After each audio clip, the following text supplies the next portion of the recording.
I don't just enter the room as Black, and I don't just enter a room as queer.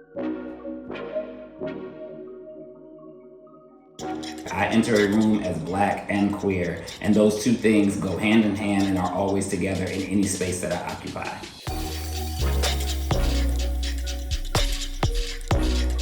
People want to be seen. Everyone is afraid, and you can see why.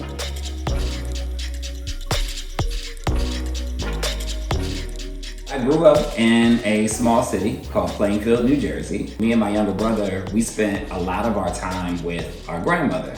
And growing up with Nanny was interesting because we were growing up in New Jersey with a Southern Black grandmother. Even growing up in a loving home, it doesn't stop society's harm on you, and it doesn't stop society's constructs on you.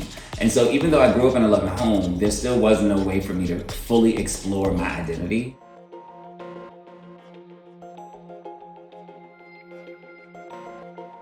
Not only was I having to navigate this space in school, at Catholic school, with these white students who participated in racist things and kind of, would have like these aggressions, people call them microaggressions. At the end of the day, it's just racism.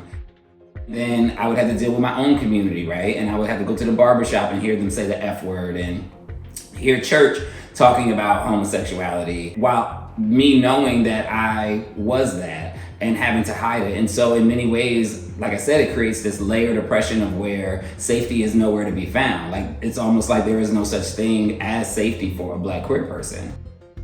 I was able to find like secret ways to express myself. So I was good at hair, and my mom was a beautician. And so when I would go to her beauty salon, she would let me play with the mannequins. But it was really, really tough, honestly, because for so long, you just didn't see any images of yourself. My favorite quote is, if there's a book that you want to read and it hasn't been written yet, then you must write it. Okay, if I'm gonna write this book, All Boys Aren't Blue, then I need to write the book that I wish I had when I were that age.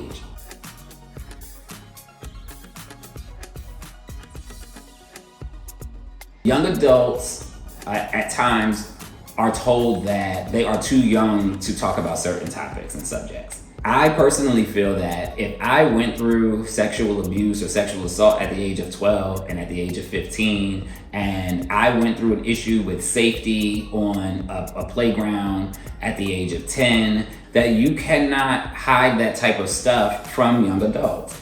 If I was a young adult who was going through these things, then it is important that I give this information to the next set of young adults so that they don't have to go through these things.